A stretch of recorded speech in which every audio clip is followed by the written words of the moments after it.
This is problem 734E. It's on page 352. The compression ratio of an air standard Otto cycle is 9.5. Prior to the isentropic compression process, the air is at 14.7 psia, 60 degrees Fahrenheit, and 35 cubic inches.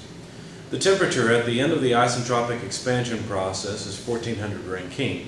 Using specific heat values at room temperature, determine A, the highest temperature and pressure in the cycle, and B, the amount of heat transferred during heat addition in BTUs, C, the thermal efficiency, and D, the mean effective pressure. That's quite a bit of information. Let's jot it all down. But let's begin by drawing PV and TS diagrams for the Otto cycle. So here's going to be a PV diagram, and we'll just go ahead and use cubic inches rather than specific volume. We'll use total volume. And the pressure will be in units of psia. The TS diagram will be temperature versus entropy, and the temperature will be in absolute units of Rankine. Now, if you have not bookmarked the pages in your book in Chapter 7 that have the Otto cycle TS and PV diagram, you should do that now. They are very valuable and we'll refer to them over and over again. In fact, anytime you solve an Otto cycle problem, you will refer to the PV and TS diagrams. State 1 at the beginning of the compression process is here, State 2 at the end of compression, State 3 at the end of burning or combustion, and State 4 is at the end of expansion. And so, let's jot down some of the information given. We were given that at State 1 the pressure is 14.7 psia, and we were given that the temperature at that point is 60 degrees Fahrenheit. So on the TS diagram,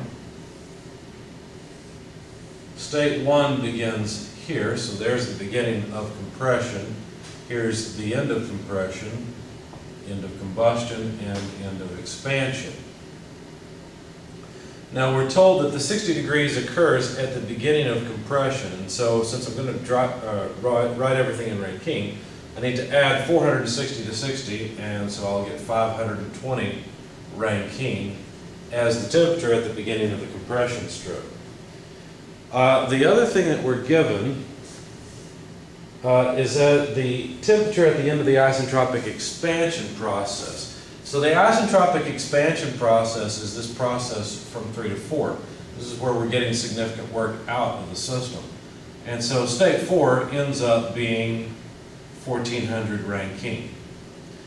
Now my guess is that State 2 should actually end up below State 4.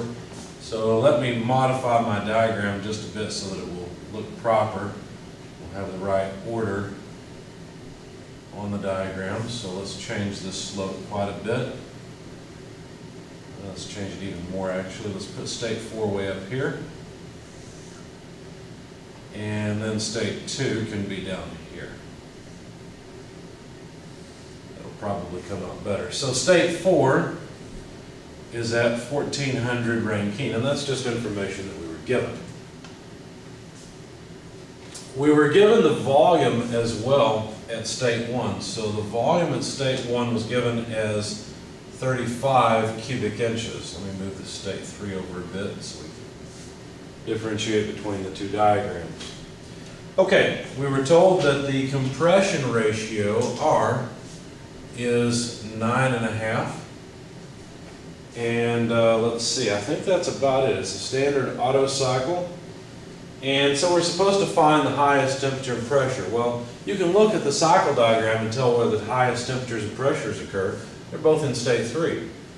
So we're asked to find essentially the temperature and pressure in State 3. And a general feature of these cycle type problems is that you just walk around from state to state using process knowledge. So for example, if you know something about the process that connects 1 to 2, you can use that process knowledge to solve for State 2. Notice we don't know anything really about State 2. All we know is information about State 1. But we know from State 1 to State 2 it's an isentropic compression process. Therefore, we can use an isentropic equation to relate state 1 to state 2. And that would look like this. The temperature at state 2 over the temperature at state 1 equals the volume at state 1 over the volume at state 2 to the power of the heat capacity ratio less 1. Now, why did I choose this one? There are three isentropic equations. They relate temperature, volume, and pressure. I chose this one because I know something about the volume relationship between 1 and 2. That's what this compression ratio is all about. The compression ratio is the volume in state 1 over the volume in state 2, or you could say it's the specific volume in state 1 over the specific volume in state 2. For my purposes now, it doesn't really matter, but my point is V1 over V2 is going to be R, and we'll raise that to the K minus 1. So to calculate the temperature in state 2, we simply need the temperature in state 1, the compression ratio, and the ratio of heat capacities. So let's see, the temperature in state 1 was given. That was 520 Rankine. Notice we've got a temperature ratio here. Can't do this in relative units like degrees Fahrenheit. It won't work. Similarly, if you're working in a metric problem, you'll have to use Kelvin here instead of Celsius. Anyway, the compression ratio is 9.5. The heat capacity ratio for air is 1.4. I have to subtract 1 from that for the exponent. When you calculate, well, plug this in your calculator, you'll find that the temperature is 1279.65 Rankine at state 2. So state 2 is 12, let's just say 1280, so that I have enough space to write it down. Okay? So there's the temperature in state 2. What about the pressure in state 2? Well, the pressure in state 2 could be calculated from the ideal gas law, because if you think about it, if PV equals mRT, which is true for the air, or close enough for the air in the system, then we could rearrange this and say PV over T equals mR. Now remember, this is an Otto cycle, so basically it's just a closed piston cylinder device, so the mass that's in the piston cylinder device remains constant. The amount of air is constant. Also, the gas constant is a constant. So the product of PV over T is a constant. And you can apply this to any state that you want. So, for example, P1 V1 over T1 equals P2 V2 over T2. Now, had we began with this equation, we would not have known the temperature in state 2, and we would have had two unknowns, P2 and T2. But now that we've used the isentropic equation, we have T2. Now, you might look at this and say, well, wait a second.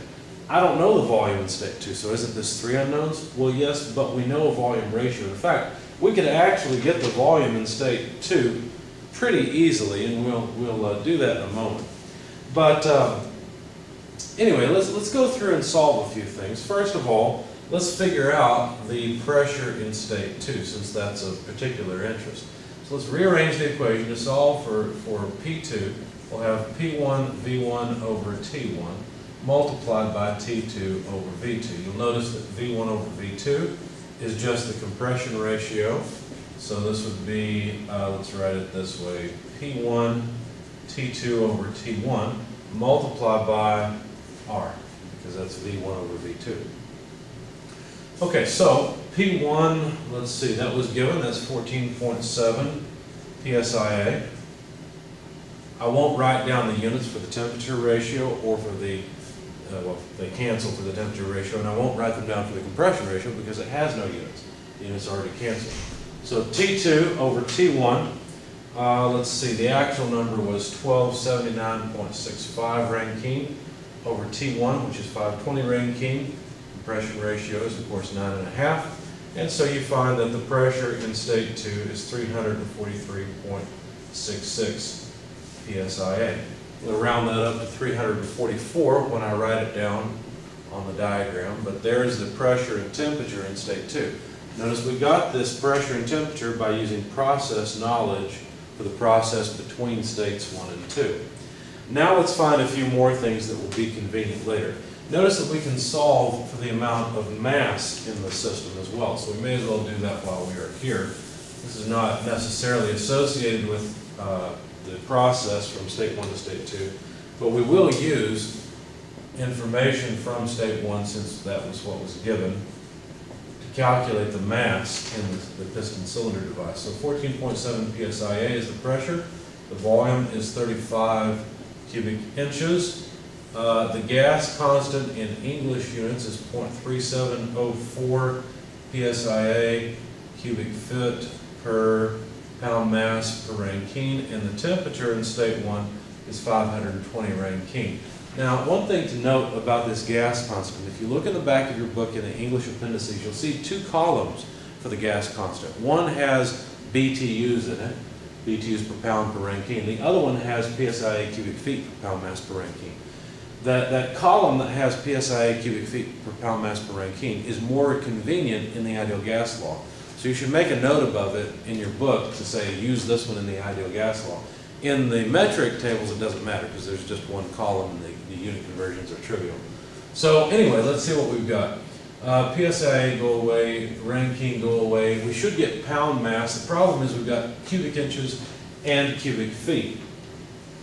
Now the way I like to do this conversion factor is to simply write 1 foot per 12 inches and then cube it, because that cube will not only cube the number, it'll cube the units. And so the cubed inches will cancel and the cubic feet will cancel. And that way I don't make a mistake. Is it 12? Is it 144? No, it's 12 cubed. So this will keep me from making a mistake. Okay? So let's see. All we're left with is pound mass, which is what we want. And when you plug all this in your calculator, you should find that you get 1.5458 times 10 to the negative third pound mass. So there's the mass. We weren't asked to find that, but it may be useful. So let's just jot it down over here. Mass equals 1.5458 times 10 to the negative third pound mass. All right? Now we can also figure out the volume in state 2. And I didn't add that to my sheet, so I'll just calculate it here. It's a pretty simple thing, because if we have the volume in state 1 is 35, and the compression ratio is 9.5, then all we have to do to solve for the volume in state 2 is to take the volume in state 1 and divide it by 9.5. So 35 over 9.5 gives us 3.684. So this is 3.684, and I rounded it off, cubic inches in state 2. So there's the total volume in state 2. Now notice we were asked to find the temperature and pressure in state 3, so why am I messing with state 2? Well, because there must be some relationship between these two that will help me. In fact, normally what we do is we use information about heat addition, because that's where it occurs, right? From state 2 to state 3 is where heat is added to the system. So normally what we would do is use an energy balance to relate state 2 to state 3. But in this case, we were not told how much heat was added during the combustion process. But we were told something else. We were told something about state 4. We were told that at state 4, the temperature is 1400 degrees Rankine. Or, well, that's not. Usually we drop the degrees, but it's 1400 Rankine in state 4. Now, could we maybe move from state 4 back to state 3? Well, sure, because we have an isentropic process there as well. So let's consider a move from state 4 back to state 3 using an isentropic relationship and see what happens. Okay, so to move from 4 to state 3, we'll write T3 over T4 equals V4 over V3 to the power of K minus 1. Now you'll notice that V4 is the same volume as state 1 and V3 is the same volume as state 2. And so this V4 over V3 is the same thing as V1 over V2, which is just the compression ratio. So this is R to the K minus 1 again. And now we can calculate the temperature in state 3. Now the temperature in state 4 was given as 1400 Rankine. The the compression ratio, R, is 9.5. Raise that to the 0.4 power because it's 1.4 minus 1. And we can find that the temperature in state 3 is 3,445.22 Rankine. So there's the temperature in state 3. All right, so let's add that to our diagram. So 3,445 or so Rankine is the temperature in state 3. Now there's other information that we can find. We can find the pressure in state 3 as well, just like we did before using the ideal gas law. So I'll simply relate state 1 to state 3.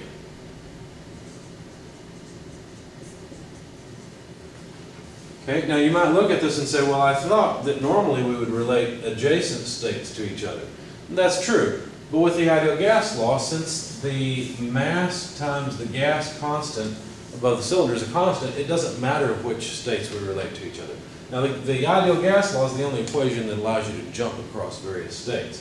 But it'll work for us. So let's calculate the pressure in state 3, since that's the only unknown in this equation. And so it would look like this. It would be P1 T3 over T1 multiplied by the compression ratio. So that's 14.7 psi-A. The temperature in state 3 was 3445.22 Rankine. And the temperature in state 1 was 520 Rankine.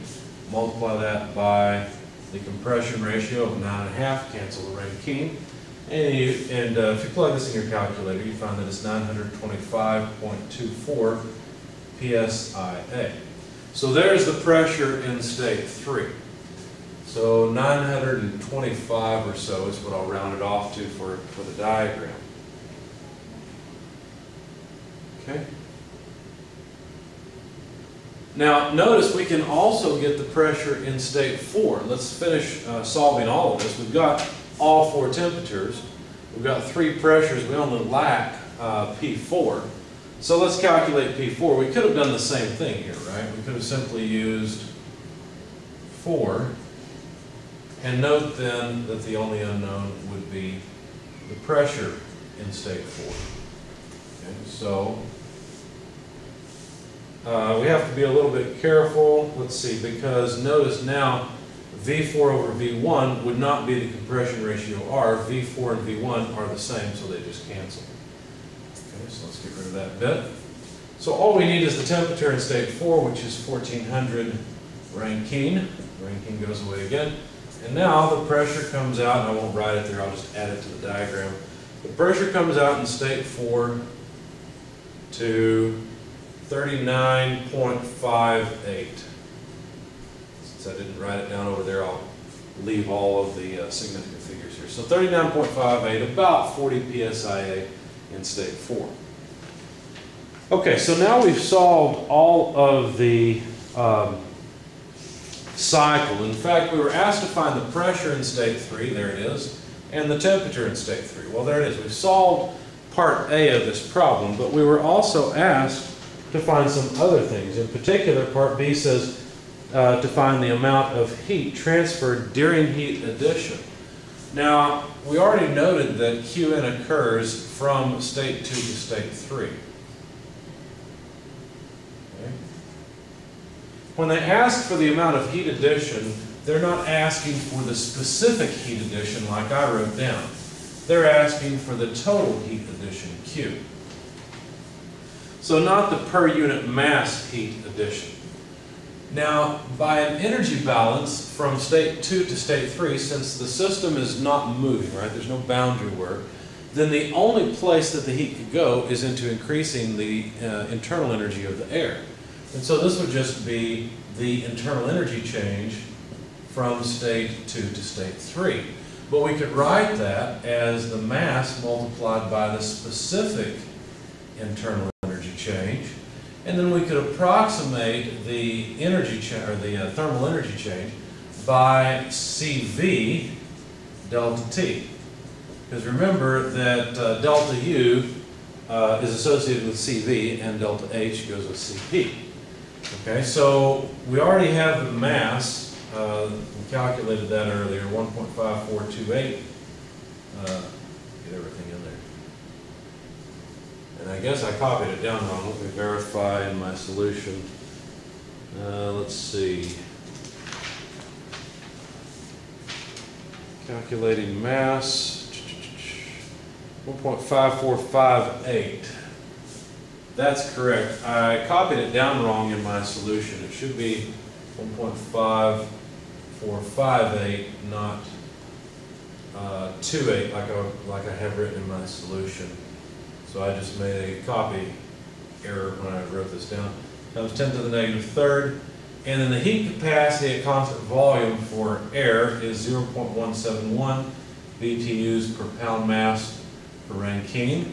The temperature change from 3 versus 2, we calculated that, 3445 and 1400. Wait a second, let's see. Sorry, 3445, yeah, and 1400.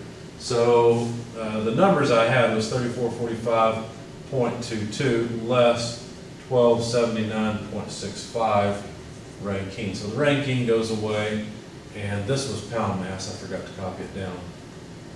So we're just left with BTUs. Now, my number may be a bit off. Let me calculate it again.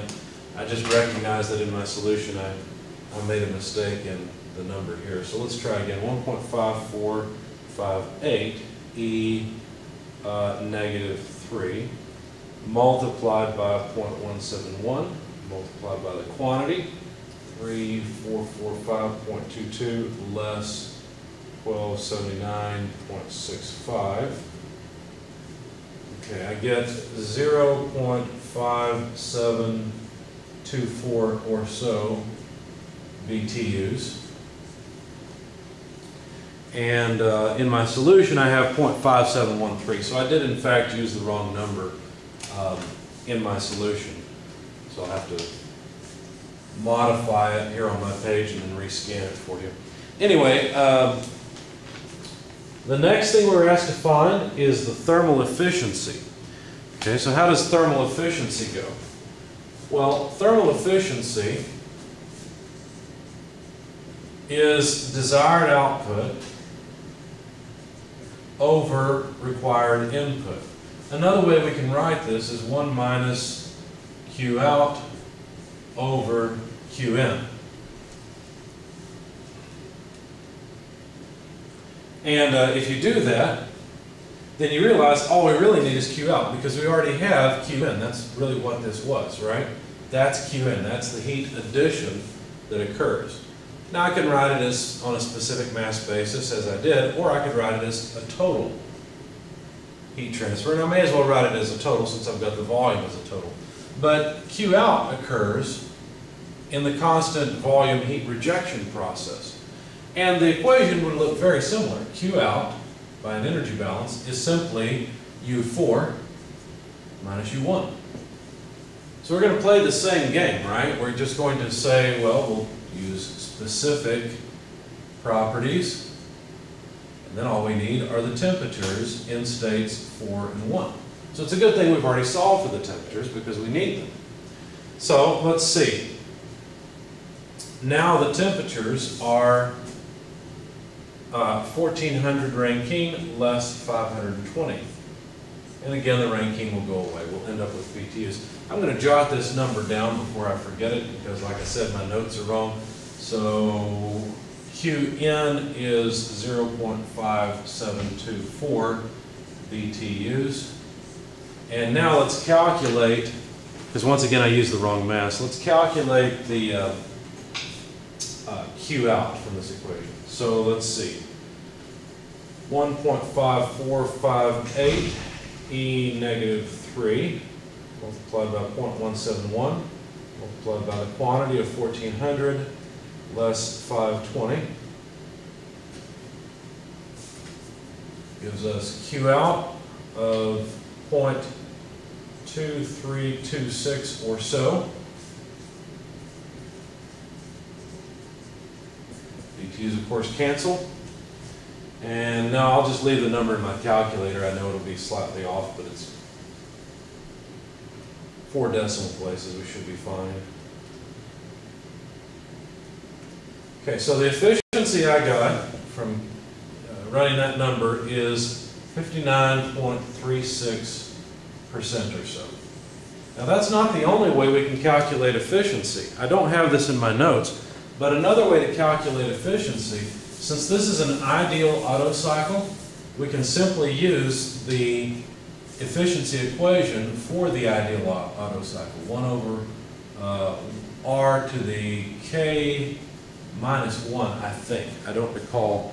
Let me look it up quickly. There's summary equations at the back of chapter 7. They're pretty handy. This should be one of them. If it's not, you should add it. Let's see. For the Otto cycle, yeah, I got it. It's 1 over 1 minus, or 1 minus 1 over R to the K minus 1. That is correct. So this would just be 1 minus 1 over the compression ratio, 9.5. Now K is 1.4 again, less 1 is 0.4. So let's calculate and see if we get the same thermal efficiency. We should. So let's see, 9.5 to the power of 0.4 is that. Invert it, take it from 1, and I get 59.364%, and that matches exactly what I had before. Now, of course, this was rounded off. This one I've rounded off as well. I just added one more decimal place to show that they did indeed match, or do indeed match. Okay, so that takes care of the thermal efficiency. The last thing we're asked to find, let's see, is the mean effective pressure.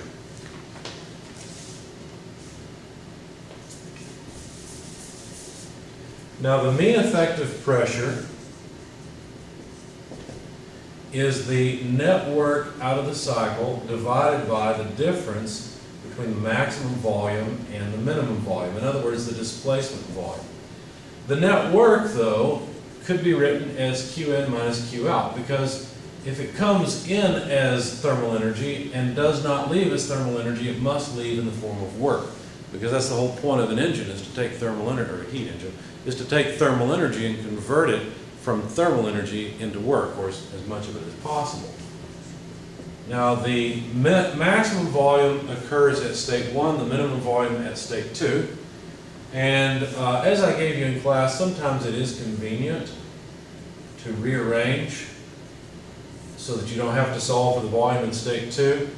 So in our case, we already have solved for the volume in state 2, but I'll go ahead and rearrange this anyway. And this is Q in minus Q out over V1 times 1 minus 1 over R. Notice that V2 over V1 is 1 over R. So anyway, Q in, let's see, was 0.5724. Q out is 0.2326. V1 is 35, oh, by the way, these are BTUs. V1 is 35 cubic inches, and then we need 1 minus 1 over 9.5, where notice this whole difference is dimensionless. But this doesn't look like a pressure to me. It's BTUs per cubic inch. Is there any way to convert it? Well, yes, there is. In fact, we'll have to convert the cubic inches to cubic feet. So let's see, there's 1 foot per 12 inches, and that will have to be cubed. That will take care of the cubic inches, and we'll have BTUs per cubic foot. Then if we multiply 5.40395 PSIA cubic feet per BTU, what you'll notice is the BTUs go away and the cubic feet go away, and we're just left with PSIA. So let's see, let me add the mean effective pressure up here, so we'll go back up to this point. I don't want to erase this yet. So plug all of this into your calculator and you should find the mean effective pressure. Now once again, my Q in and Q out were slightly off in my solution because I'd used the wrong mass. It was wrong in the third decimal place, or yeah, because I used a 2 instead of a 5. So I'm going to plug these in on the video in my calculator and see what we get. Let's see, let's start with 1 minus 1 over 9.5. Take care of this term. And then I will divide by 12 cubed. Take care of the conversion factor here. Multiply by 35, and now I have the denominator. I'll invert and multiply by the difference, 0.5724 less 0.2326, and then multiply by 5.40395. Okay, and what I get for the mean effective pressure is 5.4, I'm sorry, copying the wrong line, 101.32 or so PSIA. And that's the last thing we're asked to find. So we found the thermal efficiency, we found the mean effective pressure, we've solved the entire cycle, got all the temperatures and pressures, and now I just need to update my solution for you.